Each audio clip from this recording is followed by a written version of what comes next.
Hi, it's me, Tim Dodd, the Everyday Astronaut. Welcome to part 2 of my tour of SpaceX's Starbase factory with the ultimate tour guide, Elon Musk. If you haven't watched part 1, you obviously need to watch that because there's just gobs of information. And in this part, we're actually going to go inside the 3 main assembly tents, which is incredible. And just like last time, we have a map that'll occasionally pop up, courtesy of Ring Watchers on Twitter, that'll help you understand where exactly we are in the factory. We also have the YouTube play bar broken up into certain sections. We have links to those sections below too. And we have an article up on our website that has some key points and takeaways of this conversation. The link in the description is below for that at everydayastronaut.com. All right, let's go check out some Raptor engines. So, by the way, I think there's a good chance that ITAR and comms might not want all yeah, this. just like, you know, it just can't be any more than people are already getting from telephoto lenses. Which is pretty much everything. And frankly, if some fool wants to copy this design, go for it. I mean, Raptor 2 is a giant improvement over this. So, what's like the big simplifications you're hoping to have? Oh, maybe I shouldn't tell you all the secrets. We have like funny things on the good Pikachu over there. I love that. Hello again. Hello again. So that probably, I assume that means it's flown? Is that a flown one? I don't know if this one's been flown. Jeez. This really does look like that thing with all the NK-33s. You know, those videos yeah, exactly. of like the engines discovered for engines that came back from the cold. Yes, it seriously literally looks like that. This is insane. And the man, that Raptor is big. Jeez. Yeah, I won't tell you all the secrets, but just like you'll be able to see the difference very clearly. Okay. And I guess since the engines are, it's hard to have people not see them. Yeah. It's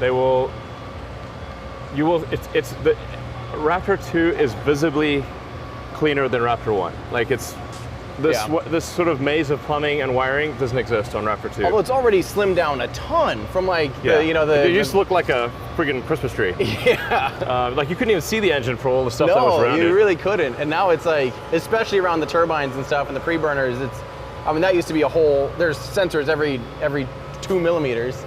Yes. So RapVac or RaptorVac has its own regen channel on the extension, it looks like. Yeah, that's a steel tube wall, braided steel tube wall. That looks great. And it has a different profile too, that actually looks like the initial exit. Is there a different throat in it and everything, or is it? Throat's the same. Throat's the same? It's just the part after the throat that's the diverging section has a different angle. It's basically following a route contour for a higher expansion ratio. Yeah, yeah. What is expansion ratio again? Is it like 150 or something? No. Man, I think we're, so this is actually, I think we're around 80-ish. Oh, okay. But we want to do a little bit better, maybe 90. So. Because you're already getting like 380 ISP out of that thing, aren't you? Or, I mean, sorry, yeah, 380. 380 is the aspirational number. Okay. But we should be, we think we'll get like 377 or 378. Okay. So, okay. And how are those coming along? It looks like obviously you've got a third one here. You've obviously made at least 3. Yeah. And obviously S20 is going to have 3. Yes. Yes. So. Jeez. But for Raptor, all engines will have the same pumps and thrust chamber assembly. So it's really just there'll be only one one variant that has a big nozzle and one variant that doesn't have thrust vector control actuators. Okay. Okay. So that's going to be the difference between the R boost and the. Yeah, I mean it's basically the same engine minus TVC. Gotcha. So the outer shells that you're working on for the GSE are 12 meters. Well, there's a Raptor without the stuff. Looks practically naked. You're like, actually, that's secretly version 2. It's super simple. No. Version 2 will look a bit like that, actually. Really? It's very tight. Really? I mean, again, kind of when you look at some of those Soviet engines, they were also like incredibly simple looking, I'm guessing they just obviously didn't have them wired to the gills with electronics though either, you know? They did. They simply did. Back in those days, they did not have good electronics. Right. So there's nothing to.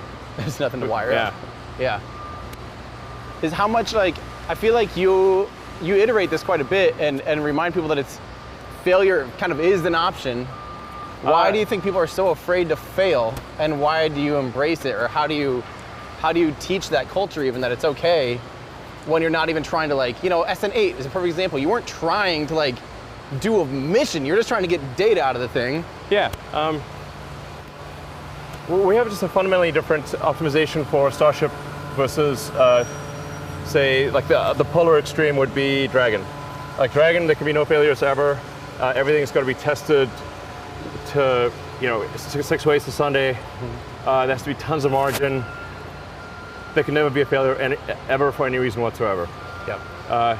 So there cannot be, we can't be, so that's like extreme conservatism. Then Falcon is a little less conservative. It is possible for us to have, say, a failure of the booster on landing. That's not the end of the world. Right. And then for Starships is like the polar opposite of Dragon. We're iterating rapidly in order to create the first ever fully reusable rocket, orbital rocket. And fully and rapidly reusable. Reusable in a way that is like an aircraft. So rapidly reusable rockets. It's a big deal. Yeah. That's the fundamental holy grail for making life multiplanetary. Where do you think the space shuttle failed in being, definitely rapidly would be a word you got to scratch off the list. And refurbishable might definitely be a better word. But where do you think it failed, and where do you think, well, like, what lessons have you learned that you know you're not going to be making on Starship? The space shuttle had almost no room for iteration because there were people on board. So you can be blowing up shuttles. Yep. So that's a big problem. Yep. Well, they did very, very little iteration. I mean, yeah, like very little. In fact, lack of iteration was the problem. Yeah. Because a lot of the issues they were aware of, but people were too afraid to make change. Because the design froze. Yeah, because it's like, yeah, I mean, there was risk-reward asymmetry. So big punishment for if you make a change and something goes wrong, big punishment. If you make a change and it goes right, small reward. Yep, yep. So the issues with the O-ring and then with the insulation coming off and hitting the wing were, they'd seen this before. Yeah, they were known. There are known issues. Yeah. So, but because it had worked before, they're like, well, it worked before. Russian roulette works before. Right. So, look, I've pulled the trigger so many times.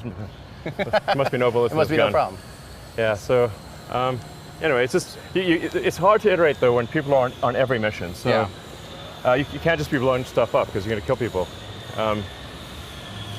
Starship does not have anyone on board, so we can blow things up. Yep. That's really helpful. Do you have any considerations yet on any kind of launch escape, or are you just hoping that by the time you put people on it, you've flown it, say 100 to 200 times, and you're familiar with all the failure modes, and you've mitigated it to a high degree of confidence, or what's your... Yeah, launch escape, I think, is, you basically just need to fly a lot and have a lot of redundancy. So if you lose an engine on the booster, it doesn't matter, basically. If you lose multiple engines, it shouldn't matter. And you should be able to lose an engine on the ship, everything's okay. Because launch escape is basically just protecting you for the ascent phase. And actually most launch escape systems only protect you for a small part of the ascent phase, because the typical launch escape system is a solid rocket motor on the tip of the capsule. Yep. Which then has to be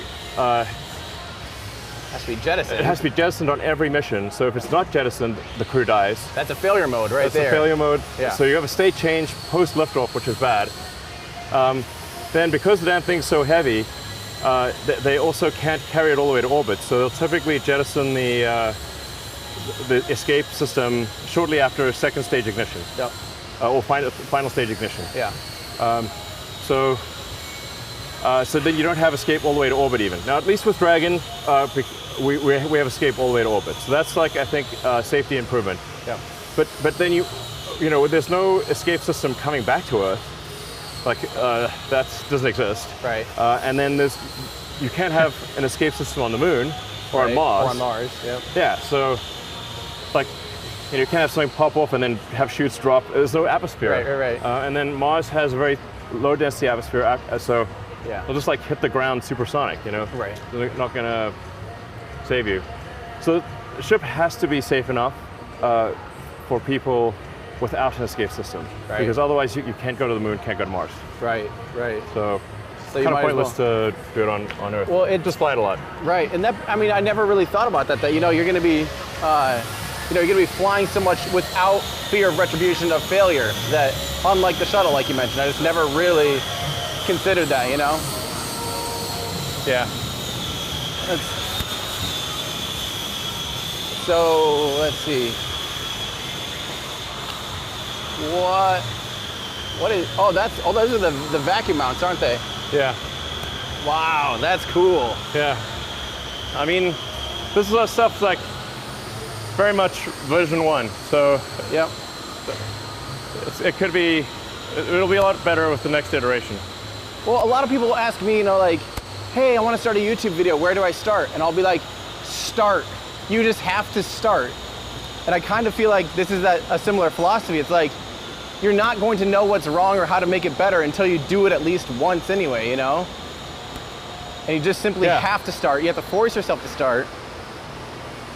Yeah. And then, that's then you improve from there. Exactly.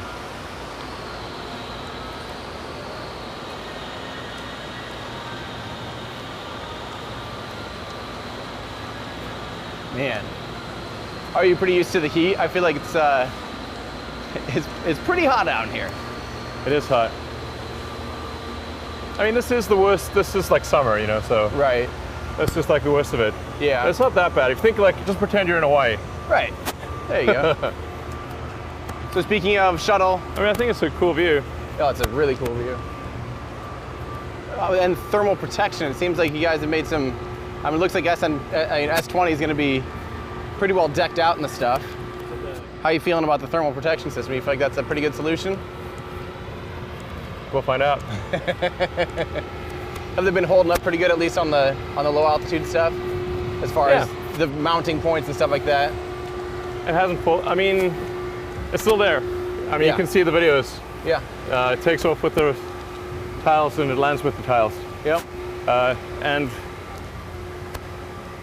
we have, I think, a good attach mechanism, which it seems like a good attach mechanism, because it allows, it's just mechanically attached with some play in the tiles, so the tile can move a little bit. It's quite a tricky thing with the tiles, because the tiles are essentially a ceramic. Right. And they're attached to a metal substructure that is changing in temperature dramatically. So it'll be, room temperature right now, then it'll drop to cryo temperature when it's loaded with cryogenic propellants. Mm-hmm. Then it will be heated up with hot ullage gas. Yep. So now it'll be way above room temperature. Then it'll cool down. Then the tiles themselves will get hot on re-entry, and they also have some expansion. Yep. So there's a lot of expanding and contracting going on all over the place. So I think one of the big questions is, are these tiles, are we going to have a crack or a gap in the tiles? Like if they bang into each other, the ceramics, like a coffee cup, is ceramic. So if you bang two coffee cups together, it's usually bad. Not good, yeah. So if we, if the tiles bang each other and crack, this could result in a failure on entry. Mm-hmm. So I think there's like a huge question of like, when we get the ship to orbit, how is it able to make it back through Earth's atmosphere? Because it's coming like a meteor. Right. It's like a blazing hot meteor. And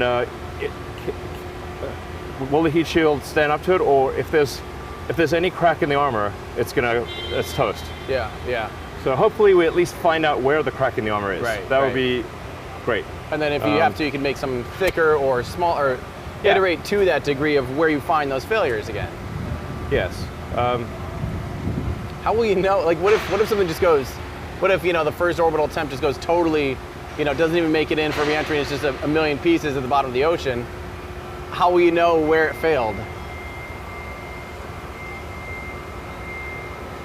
I mean, we have temperature sensors.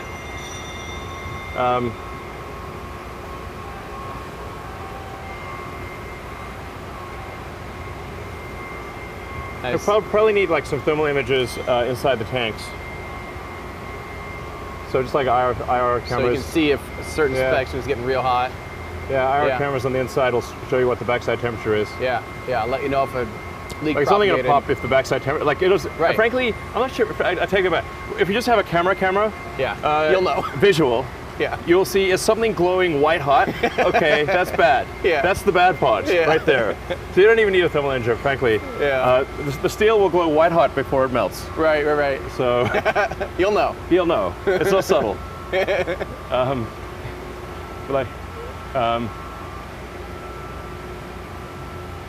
And the very first orbital test, again, it kind of seems like, there's been a lot of debate of like, is it going to orbit and deorbiting, or is it just orbital velocity with a low perigee that's inside the atmosphere, and that's how it'll deorbit? Like, will it? No, it's getting to orbital velocity, but but it's not circularizing its perigee. Yes. So it basically goes like 3/4 of the way around the Earth, but because we didn't raise the perigee, the atmospheric drag will pull it in. Yep. And the velocity will probably be greater. Re-entry velocity will be greater that way, or similar. Similar. Yeah. It's not a huge difference. But it basically, it could easily, like, if you just puff like the attitude control thrusters, or like the ullage gas alone could put it into orbit. So like raising perigee slightly is easy. Yeah. It's like remarkably easy. So you just want to raise it like a little bit. Are you hoping to actually recover the first one, or like try to even land, or any? I mean, is it going to try to fire our goal its with the first engines? one is for the first orbital launch. Our goal is to make it to orbit without blowing up. Yeah. That's our goal. Yep. And frankly, if the booster even does its job and something goes wrong with the ship, I would still count that as good progress. Yeah. Like basically, actually, to be totally frank, if it takes off without blowing up the stand, a stage 0, which is much harder to replace than the booster, that would be a victory. Please do not blow up on the stand. That's what I'm more concerned. But you keep calling you calling the stand stage 0? The launch system. Really? Yeah. Huh. The ground GSE, the tower, and all that stuff. Stage 0, yeah. Okay. Yeah. That's. I got so spoiled now with again Soviet nomenclature. It's like there's 0 for like the boosters of Soyuz, and really? the core is 1. Okay. And then what I would call opposite. The boosters are 1, core is 2. But what like the next upper stage, or what I would consider stage 2, is stage 3. So it's really confusing, and I kept being like, oh yeah, third, second stage, and they're like, no, that's third stage, So it's stage 0, the launch system. Yeah. The launch mount, the flame diverter. Yep. Sort of. Yep. Sort of. The big tower. Yeah. The propellant farm. And all that's basically, all the lines and everything. That's stage 0, and it's very hard. Yeah. It's harder for us to make a stage 0 than to make a booster or a ship. Okay. So hopefully it doesn't blow. Yes, that would be great. And then, like the best case outcome for the first flight would be that the booster does its job and also is able to relight the engines, and it's going to splash down. Yep. In the Gulf. Only like 20 miles out or something, right? Yeah, or not far. Relative. And then the ship or upper stage is going to come in just off the coast of Hawaii, near a military base there. And so we'll, splash down in the Pacific. Mm-hmm. Yep. So So again, to reiterate, on the first launch, the booster, you're going to just use the gas venting to orient it for re-entry. Is it won't even do you will do a boost back burn though on the first one too, right? Let's just say it's an evolving situation. Yeah. In order to be 20 miles away, we definitely would have to do some kind of boost back, otherwise it's going to be way further. Yep. So, yeah, I mean, probably it's a boost back and then a propulse, and then basically you want to simulate the landing, but not have it be too close to land, so it doesn't take out stage 0. Right. Yep. Yeah. So we want to say, like, basically, can we position the booster precisely, such that if it had landed next to the tower, or if it had come to a halt next to the tower, could the arms have grabbed it? Yes. Mechazilla. Yeah, Mechazilla. Mechazilla. Megazilla? Mecha? Mechazilla. Okay. Yeah, like a giant like Mechazilla. Yeah. What's the plan? Does it just come in and it sits then on the grid fins and or that little arrestor thing? No, those little tiny arms. That tiny little T-Rex arm is going to hold the. Yes, there's 2 of them. But those things can take a lot of load. And then it's just literally like a flat arm, kind of like this. That. I mean, this is one of those things, like, it's hard to keep a secret when it's right there. People can just take zoomed up, drive past it, and take a high-res photo close up. So it's not exactly going to be top secret. Right. This is the first real big rocket development that's been so close to a public road that people are literally driving to the beach right past the launch site. Well, so it's hard to keep a secret around here. That brings up, I always keep wondering, like, you know, we're seeing this insane pace, we're seeing all these crazy things happen. How much of that, like, is normal, at least as far as SpaceX goes, or how much of that is just because we're actually seeing it? Like, for instance, when you're developing Merlin and Falcon 9, were you blowing stuff up this much, doing things so crazy, fast paced? Or is this, like, also fast paced, but now we're also seeing it all, so it's hard to compare? Well, I mean, this is definitely a case where we are washing our laundry in public. Yeah. And there's always dirty laundry in any program. It's really a question of whether it is seen or not. Not is there dirty laundry. Right. Yeah. Every program's got dirty laundry, but in this case, it's in public. But this is also a case where we're intentionally iterating the design rapidly. Yep. And basically, ships and boosters will either be amazing lawn ornaments, which then have to be stored, and they look awesome, but we don't want 12 of them. It's going to look bizarre, and where will we put them? Yeah. So, since we're making rapid iterations with each, almost with basically every single ship and booster has had significant iterations, but you either want it to blow up, or the early ones, you want them to blow up, or you're going to have to find a place to store them. Right. So we actually want to push the envelope, and frankly, like, if you don't push the envelope, you cannot achieve the goal of a fully and rapidly reusable rocket. Yeah. It's not possible. Yeah. You have to go close to the edge on margins. Right. Right. And there's a recursive factor to mass. So, like, if you add, say, an extra ton of heat shielding, now you also need more propellant to get it to orbit, and you need more propellant to deorbit it, and you need more propellant to land it. Yes. And the structure now has more load, so because it's carrying that extra ton of heat shield. Yes. So this applies to any given ton. There's a recursive value. Yeah. So in order to achieve the same payload, you have to, each ton is like basically almost like adding 2 tons when it's fully considered. Definitely. So I think we calculated it to be like a 1.8 factor, but I think it's probably we're forgetting something that's closer to 2. Yeah. So every 1 ton of mass begets an extra ton. Yeah. Yeah. So what's, for instance, like what's S20's dry mass kind of looking like? What are you at right now? Are you like 120 tons, or are you? I actually don't know the exact mass of 20. We'll know it when we weigh it. Yeah.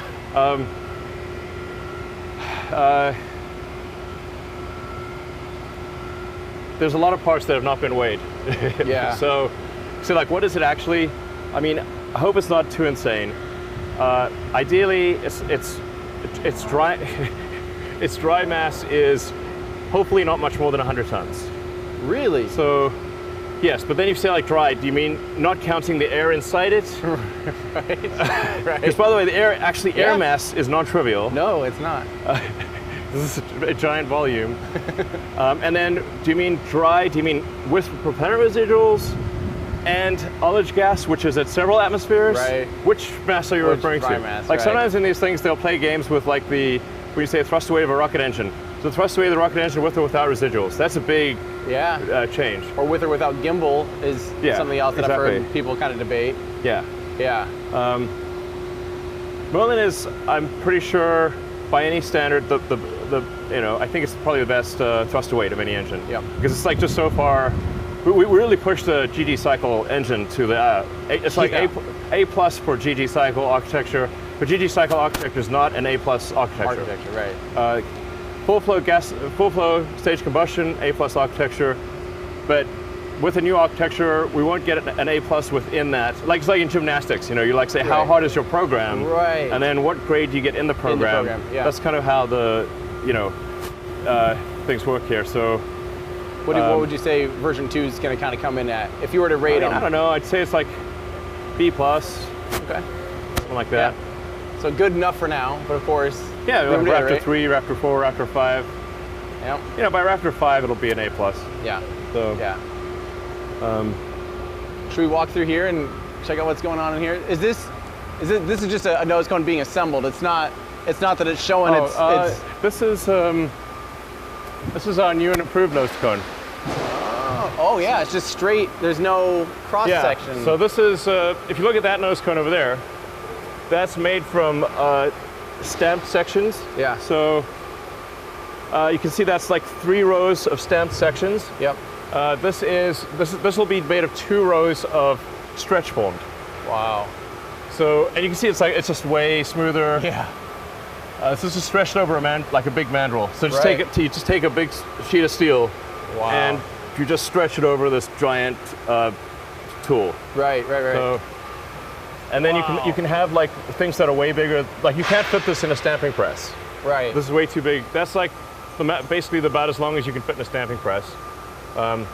You could not fit something this giant in well, you could technically make some totally special case stamping machine that doesn't exist. Right. But you only need one, since you only need a single-sided, it doesn't have like indentations or anything, so like you couldn't make a car body side this way, but you can make something with this level of symmetry that is, basically you can do a one-sided die. Okay. So you can just stretch form it over a big mandrel. And this isn't the cargo. It's not it's just not complete yet, but it had that opening on the one side. That's not because you're working on the door, the jaws yet, right? Yeah, I actually stopped work on the door, the fairing door. Okay. Yeah, we're going to focus on getting to orbit. Yep. We don't need a door. Yep. So it's like, we need to be super focused on getting to orbit, then super focused on getting the ship back, then we can worry about doors. Okay. It's just like unnecessary complexity. So like, is the door necessary to solve the problem? No. Will we use this, like the first 10 or more that get back from orbit, we probably won't fly them again. Right. Or maybe once or twice, but then they're going to be in storage. Like for Falcon 9, and even like the Block 5, so-called Block 5, which is more like version 7. Yeah. Really. But we don't even want to use the early Block 5s. So like even those are a pain in the ass, and we prefer to retire them. So like when we have like a mission that requires an expandable booster, we'll put an early Block 5, because the early Block 5s are not as good as the later Block 5s. Wow. And they're more of a pain in the ass to get ready for flight. Wow. So the reality is the early ones are going to be amazing lunar ornaments. Yeah. I mean, as good as lunar ornament gets, but they will not be nearly as good as the ones that follow, so then why keep them flying? And they're not even going to be doing any, they're not going to be putting any payload up, they're not, you don't even need to worry about it. We're just going to retire the early ones anyway, so why have a door on a thing that's never going to fly satellites anyway? Yeah. How is the butt-to-butt refueling going? Is that, because that's got to be a pretty early consideration, because you're probably going to want to start testing that. No, that's, no? We're going to get to orbit and back first. Okay. We don't need orbital refilling Unless you want to go to going to the moon, you need orbital refilling. Going to Mars, you need orbital refilling. Delivering satellites to Earth orbit, you do not need orbital refilling. Right, right. So let's punt that to later. Okay. I'm not sure it'll be the butts about it. It might be something different. Might like the we switched the propellant full drain lines to be side, to come in from the side. Not up through the booster anymore. No. Because it was adding a bunch of stuff to the booster. Yeah. And then we're flying it every time. So it's better if you can move mass to the ground side. It's better to move mass to the ground side. Right, right. That's why we took the legs off the booster and just have the tower catch it. Are you thinking about doing a tower catch? Which sounds mad. I mean, yeah, I know. I know it sounds insane. But when I suggested that, people thought I was lost my mind. Which I'm like, maybe I have. But I think it might take a few kicks at the can, but we'll get it right. Yeah. And then it just the work that you have to do to pick up the booster and put it on the launch stand, this gigantic skyscraper thing, in high wind, like windy situations. It's very windy around here. Yeah, it is. So you're gonna pick up this booster, you gotta put it onto its stand with precision. Then you gotta pick a ship up and put it up on top of that. So that means you've got to have a secondary arm to steady the booster so it's not moving around all over the place. Yeah. And then while the sort of Mechazilla arms pick up the ship and put it on the booster. Okay. So that the Mechazilla arms are the ones that are going to be picking up the ship, not the crane? Okay, so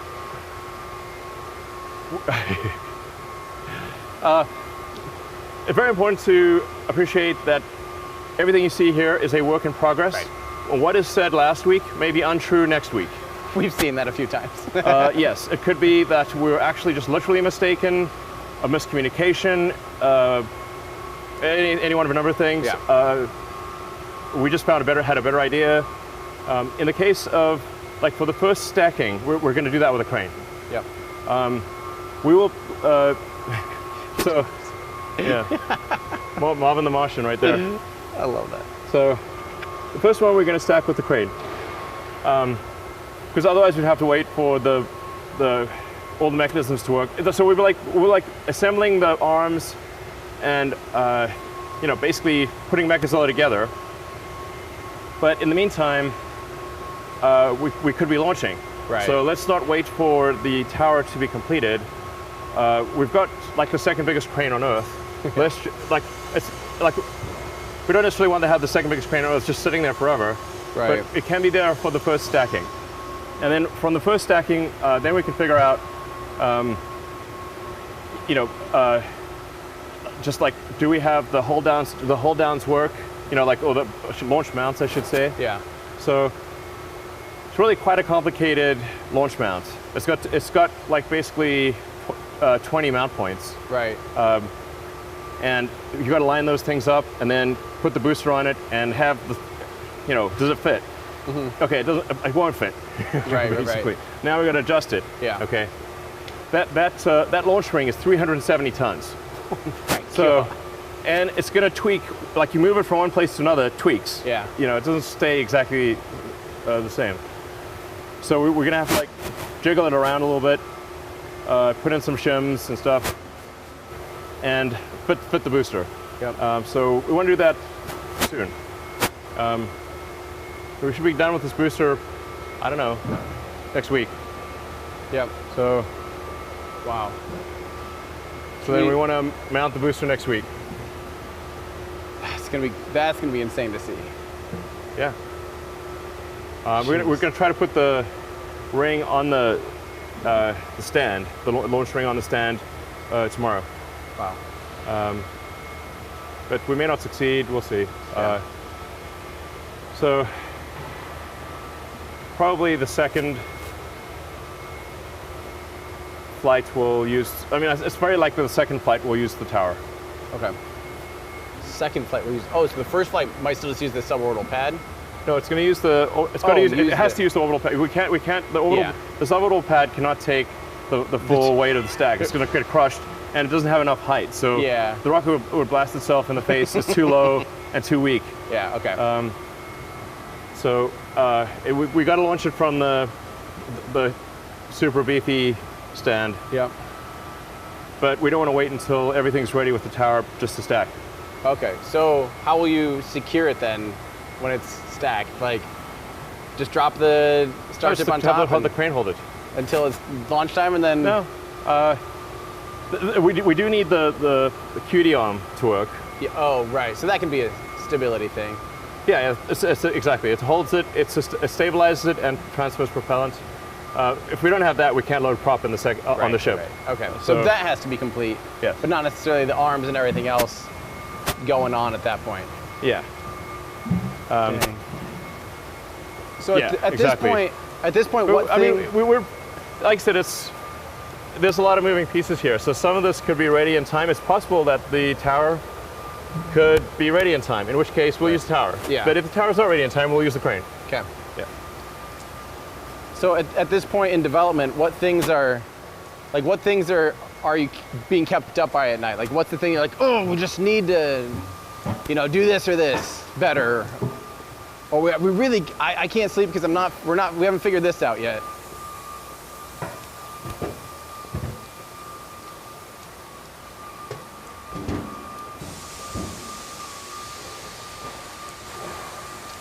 Sorry? Yeah. So what things are just totally keeping you up at night at this point? What's the thing that you feel like you still have to solve at this point? I mean, there's a long list. So, what's at the top of that right now for you, at least personally?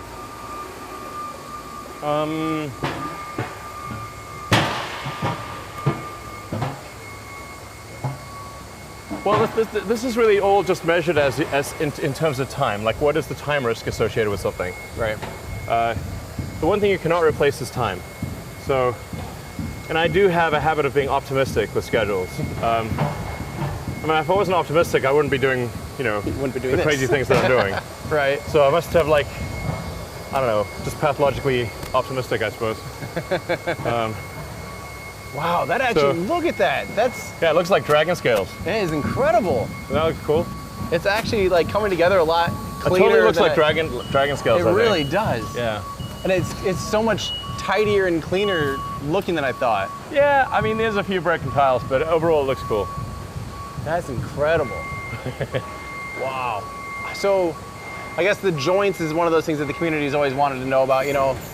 I guess the good thing is the flaps will take most of the wind from this area that you see. So I guess you don't really have to cool the inside of the flap joint itself because it's kind of already. No, actually, unfortunately, we do. I think we have significant. Take a lot of what I'm saying with a grain of salt because I often am wrong. So sometimes I'll say something that's wrong. But I think we have a design error with the non-moving portion of the forward flaps. Okay. Because the reason we have the flaps and the static arrow, basically the unmoving portion of the flaps, are there to do two things: to rebalance the ship, so it doesn't come in engines first, because that's otherwise the center of mass is quite low. Yeah. And it will come in engines first and burn up the engines. Yep.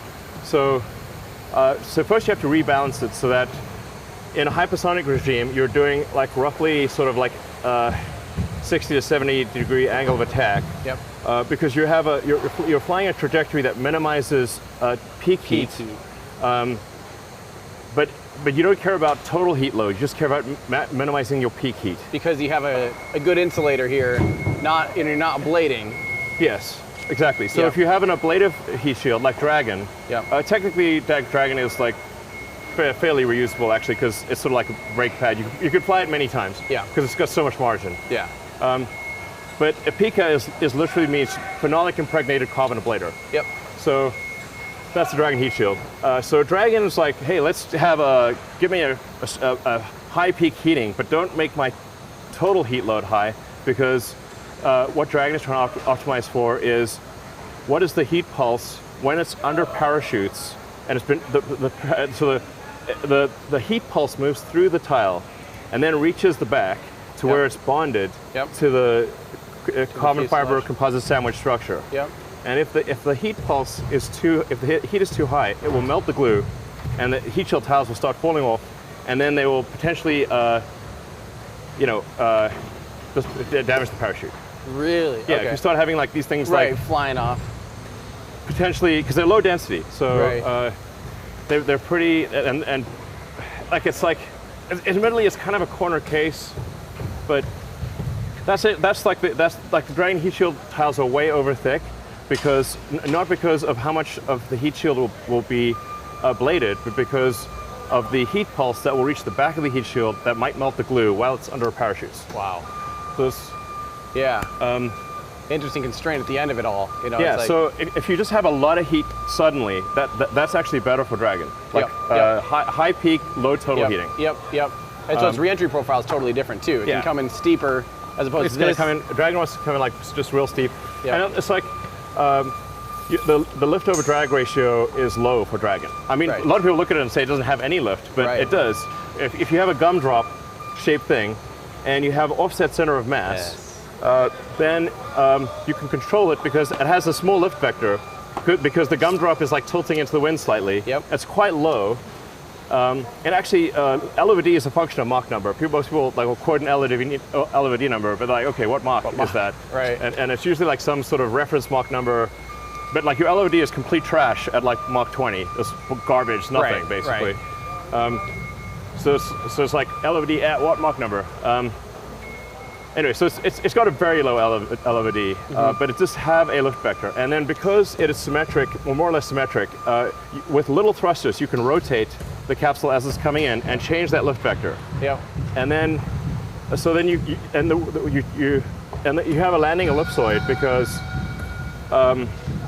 your accuracy longitudinally is less than your accuracy left to right. So you're changing lift vector. You say, well, how do you change the point where you land? If you can turn left or right, but how do you change this point?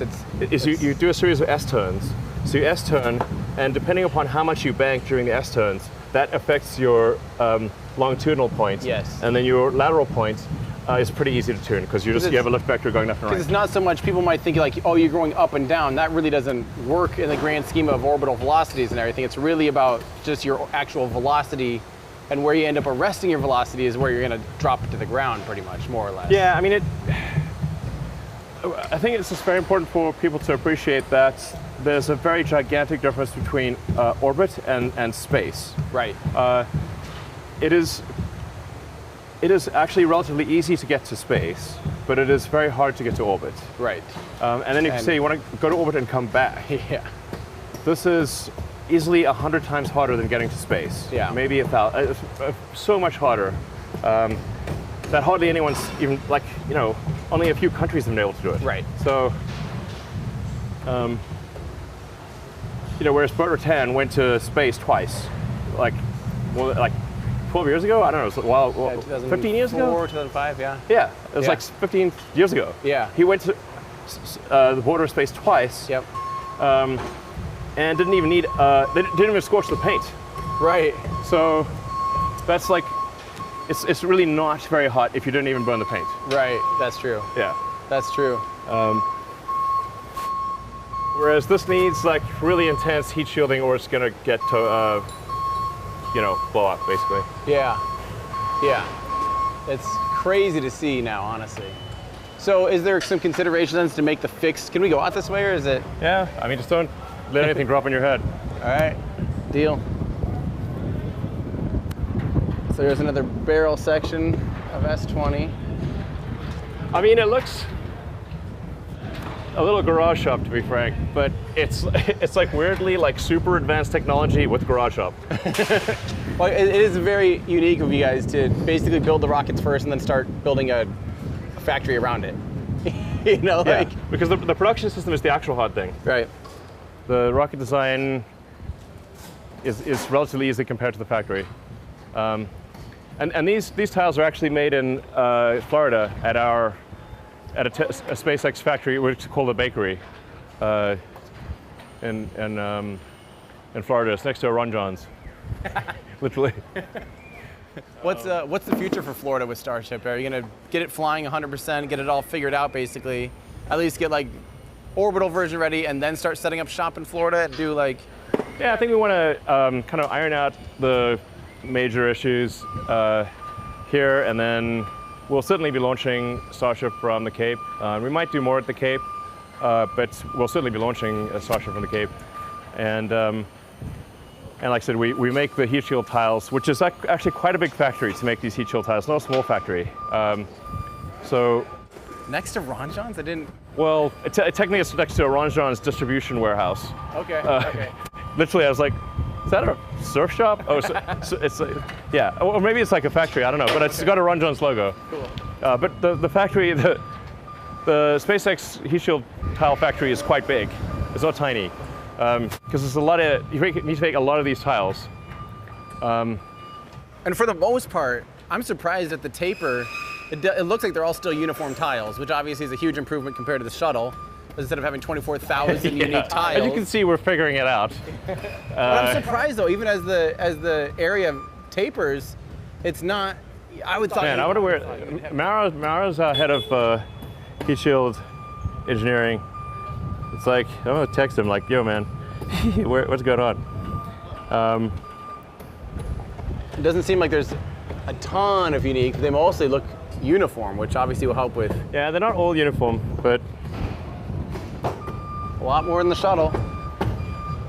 What's your expected, what are you hoping to get for reuse out of these things?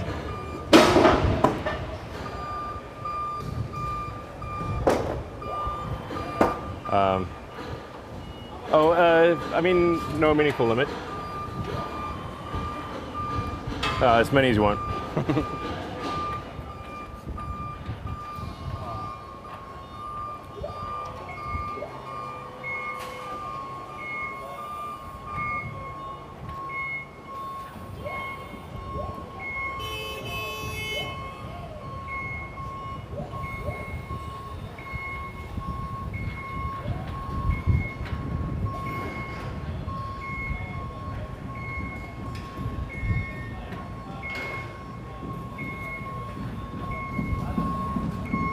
There we go. We got right back into camera reception for you there for a second. Camera inside a camera.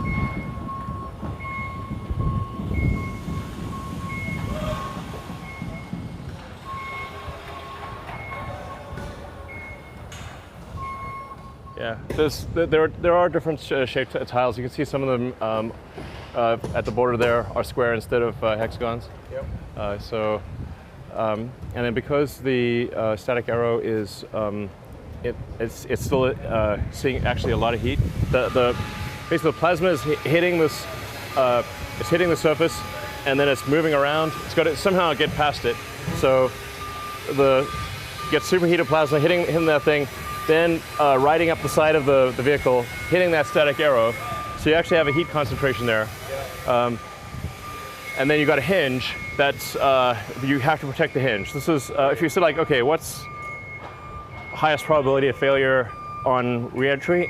It's probably the hinge of the flaps. Okay. So the rear hinge and the forward hinge of the flaps, because you have to have a rotating thing. Yes. But you can't just make everything out of tiles, so you have to have a seal. So you have to have a seal against the tiles. The tiles are ceramic, like a seal against dinner plates that are super hot. Yep. So you can't use rubber. Right. So it's going to be a metal seal, and with a tortuous path. What? Have you thought about, back in the day you talked about transpirational cooling. Yes, Is there a so chance that's one of the things you could throw it at is transpiration cool the joint. That would be so cool. I just want to see it bleeding methane, honestly, and just. It will definitely help.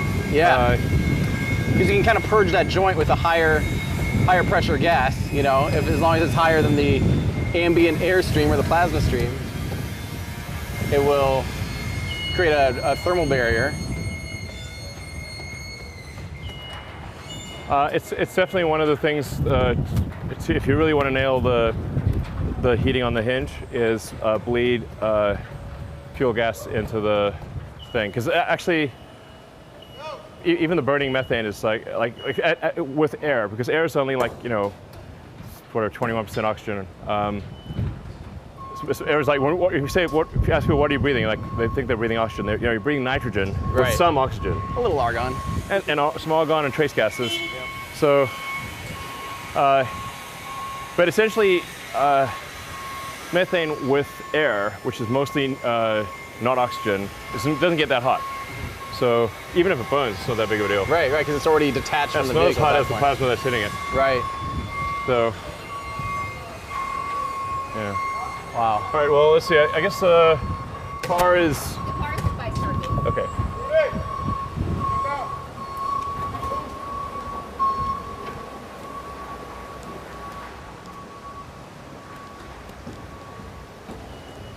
So each tent's kind of a designated, one's like barrel section, one's nose cones, and one's one's just kind of the thrust pucks and stuff, or yeah, like I said, it is a constantly evolving thing. So right. We've changed what occurs in each production tent and in the high bay and mid bay multiple times. But this certainly currently is focused on the nose. When you're working on a new high bay too, right? Yeah, we're building a higher high bay. Uber high? It's not like, it's only a little bit higher than the current one, but it's much wider. And it has 2 gantry cranes that run full width and depth. Okay. So, I mean, it'll feel like the lap of luxury compared to our current high bay. Like about how tall do you know? Sorry? About how tall? I don't know, probably, it's like 100 meters. Okay, and this one's? The one's like 80 or something? Yeah, this one's about 80. So they got the booster height's about 70. Although, that's kind of funny, like technically we deleted half a barrel section from the booster, so it's technically 69 point something. Like 69 and a half. You did that on purpose. No, it wasn't even me. I was like, the guy's like, hey, they just let me know we took at 70 meters you have a half barrel, which is a pain in the ass. So they just deleted it, and I was like, cool, that sounds good. I mean, I randomly set the length at 70 meters. It's not like anything special about it. Right. So, but then Fate loves, I don't know. I don't know what's going on. But these certain numbers just seem to be recurring all the time. Yes. And so the booster is actually 69 point something. And then it's booster 4 and ship 20. 20. And this is all happenstance. Right. I love that. What the hell is going on? So. Well, oh yeah, someone had figured out that, what was it? It was like, I don't even remember, but it was something like you were 69,420 like days old or minutes old or something when you went on SNL or something. Like it was like, what? Some ridiculous. Are you serious? Yes, it was like the weirdest. No, I was born 69 days after 420, by the way. Oh yeah. Come on. Come on. This is ridiculous. It's ridiculous. That's so funny. I mean, what the hell? Oh man. This is insane. It's like, am I an avatar in someone's video game? Yes. Oh, really? Statistically, yeah. Okay. You're probably doing pretty good at the game though. I'll bet you're like the top ranked player. Okay. Well, that's something. So do you have a name for the high bay bar yet? No, I guess we've bounced around different names. We still haven't really made much use of it because it wasn't really critical path, so it's kind of just sat there. Yeah. And the elevator, we need to upgrade the elevator because we have like a construction elevator. Right. So, we don't yet have a name, nor have we used it. But we're making good progress there installing the grid fin. Yeah, looks like the grid fin's up. And I like how they're now at, let me try and guess why you're gonna put them closer together and not at 90-degree intervals. Is it because you can just change your roll to change whatever axis if you're trying to pitch the vehicle? You're really only most of the time probably either doing pitch or yaw. You're likely not doing pitch and yaw when it's coming in for re-entry. Well, actually, no, we're controlling on 3 axes all the time. Now, technically, you only need 3 fins to control on 3 axes, but But you can also roll if you need to change your yaw, roll 90 degrees to do pitch. Well, the control authority you need is much more in pitch than in any of the other axes. First, like the amount of control authority you need for roll is practically nothing. Right. But for pitch, you've got to basically push the booster down. So you're going to push this monster thing into the wind, and it doesn't want to go there. Yep. So the amount of pitch force you need, that's like where you need the most amount of force. Yep. So having the two pairs of fins like closer together, like more like an X-wing fighter, allows them to contribute more in pitch. Yep. Which then allows more glide or more of the airframe hitting the sides of the booster. You care about like how much force do you have relative to how much force you need in a given axis. Okay. So you need a lot of force in the pitch axis, so that's where you want to bias your grid fins. Yep. Yep. You could arguably say they should be biased even closer together than they are currently. Yeah. But this is a reasonable guess. In between. Yeah. Well, because this might end up pitching over more than the Falcon 9, because the Falcon 9 pitches pretty hard, but it's skinnier, and of course has less control authority with the 90-degree thing. So maybe this could pitch even more and arrest more of its velocity.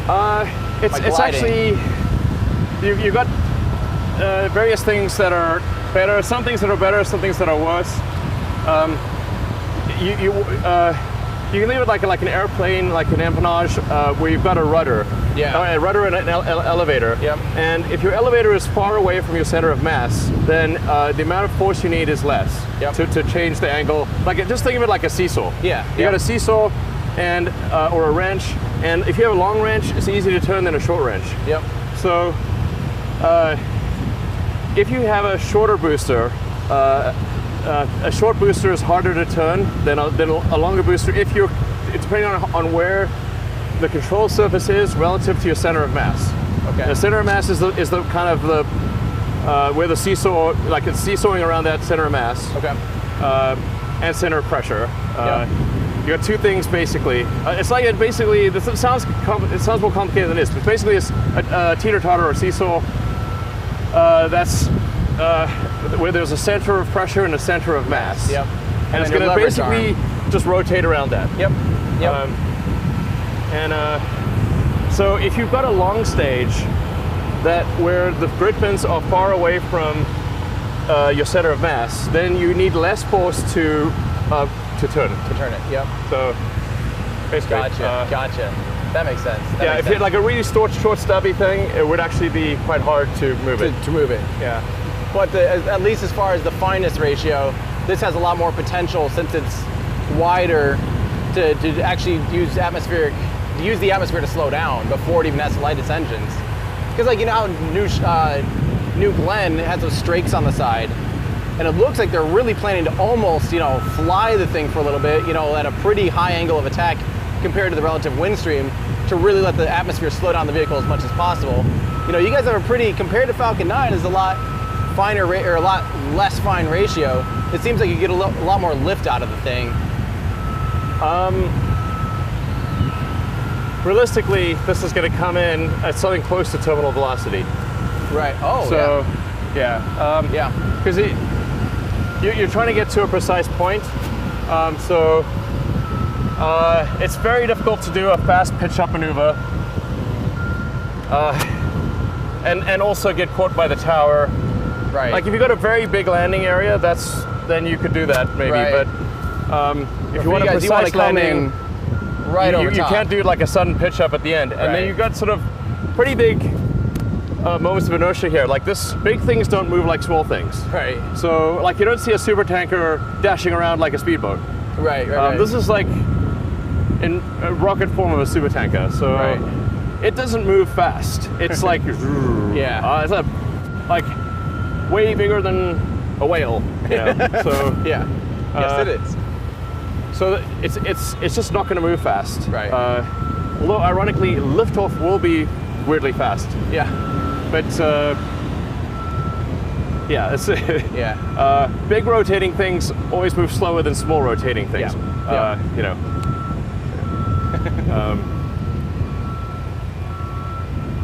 So it's but like I said, there's a lot of potential improvements. I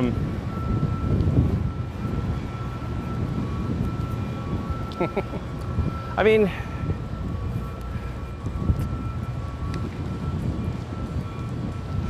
yeah. Man, oh man, wasn't that an awesome conversation? Now in part 3, we're gonna be taking you down to the launch pad and you're gonna be able to see Elon just walking around at work. It's super fascinating. Again, thank you, Elon, for spending so much time hanging out with me. I'm glad that you had fun, and it looks like maybe we'll be able to do this again. You know I'm game for that. And SpaceX, thank you so much for allowing me to share all this awesome stuff with everyone. But I owe a huge thank you to my Patreon supporters for helping make this and everything we do here at Everyday Astronaut possible. If you want to gain access to some exclusive live streams and also our awesome Discord community where we talk about everything spaceflight all the time, head on over to patreon.com/everydayastronaut. And while you're online, be sure and check out our awesome web store where you'll find shirts like this, the full flow stage combustion cycle shirt, and the hoodie, and the Aerospike shirt, and the rest of the schematics collection, or the Future Martian collection. You'll find lots of fun stuff at everydayastronaut.com/shop. Thanks everybody, that's gonna do it for me. I'm Tim Dodd, the Everyday Astronaut, bringing space down to Earth for everyday people.